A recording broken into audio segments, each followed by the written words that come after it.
नमस्कार साथियों, news channel Mithilesh में आपका स्वागत है। चैनल को सब्सक्राइब लाइक करें। आधी रात को राकेश टिकैत उत्तर प्रदेश से पहुंचे दौसा जिला के रामगढ़ पिछवाड़ा में एक किसान की भूमि को नीलामी करने के बाद बैंक वालों के खिलाफ सख्त कार्रवाई हुआ है। सरकार से उस भूमि को किसानों को वापस दिलाने के लिए आधी रात को पहुंचे राकेश टिकैत। देखिए लाइव पूरा कवरेज। और ये वही गांव है जहां पे कल एक किसान की जमीन को नीलाम करा गया है। उस किसान पे कर्जा था 7 लाख रुपए का और उसकी जो जमीन की कीमत है, सरकारी जो रेट है, उसकी जमीन की कीमत करीब 2 करोड़ रुपया उसकी कीमत है जमीन की।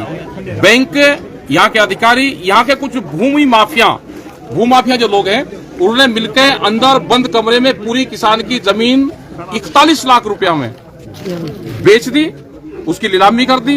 ये पूर्ण रूप से इलीगल है। 7 लाख रुपए के कर्जे में आप 2 करोड़ की प्रॉपर्टी को नहीं बेच सकते। और ये नहीं, और भी जो बहुत किसान यहाँ पर नोटिस उन्होंने दिखाए, बहुत किसानों पर नोटिस है।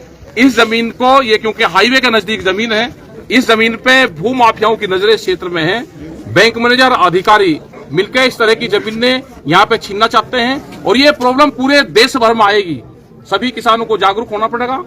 कर्जा माफी अभियान भारत सरकार को करना पड़ेगा। जो कर्जा मुक्ति है, एक बार पूरा किसान का कर्जा माफ हो। यहाँ पे भी कांग्रेस सरकार ने उस टाइम पे ये कहा कि कर्जा पूरा माफ होगा, इन किसानों ने इसीलिए कर्जा नहीं भरा। और 7 लाख रुपए का कर्जा जो बैंक और अधिकारी को कहा यहाँ के किसानों ने, हम 2 महीने का टाइम हमको दे दो, अप्रैल में पूरा हम कर्जा आपका चुका देंगे, वो टाइम भी नहीं दिया और इलीगल तरीके से पूरी जमीन की नीलामी करी। ये पूर्ण रूप से यहाँ पे हम रात को इसी गाँव में रुकेंगे। कल यहाँ पे यहाँ के अधिकारियों से, यहाँ के जो किसान हैं, उनसे बातचीत करेंगे और उसके बाद में आगे का पूरा प्लान हम बनाएंगे। यहाँ के कुछ बच्चे हैं जो अपनी बात आपके सामने कहना चाहते हैं, उनकी भी आप बात ध्यान से सुनना है कि क्या इनके पूर्ण रूप से विचार है। आपका नाम क्या है बेटे? मनीषा। तो क्या है, क्या ये हो गया पूरा मामला?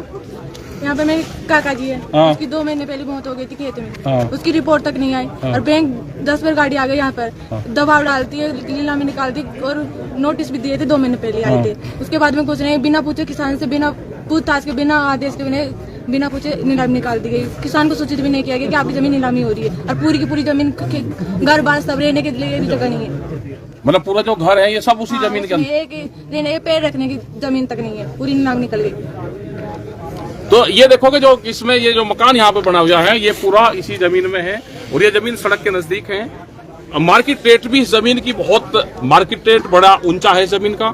अगर ये किसान अपनी आधा बीघा जमीन बेच के, 2 प्लॉट बेच के ये 7 लाख रुपए दे सकता है, लेकिन उतना भी उसको बेचने की परमिशन नहीं है। एक किस्म से हाथ बांध के पूरी जमीन को नीलाम करा गया, ये इलीगल है। हम इसका पूर्ण रूप से विरोध करेंगे और आने वाले टाइम पे किसी भी किसान की जमीन की नीलामी नहीं होगी। ये हम कल यहाँ पे बैठ के सब लोगों से बातचीत करेंगे और इन गांव वालों से भी मिलेंगे। कल यहाँ पे एसडीएम के वहां पे भी जाएंगे, सब जगह जाएंगे। आप इन सब चीजों का ध्यान रखो। और जो ये प्राइवेट जो बैंक हो रहे हैं, प्राइवेट जो बैंक होने जा रहे हैं, ये आने वाले टाइम पे ये प्रॉब्लम बढ़ेगी क्योंकि भू माफियाओं की नजरें किसान की जमीन पे हैं। वे गलत तरीके से किसान की जमीन को छीनना चाहते हैं। आप सब लोग संगठित रहें, हम सब आपके साथ में। धन्यवाद। जय हिंद।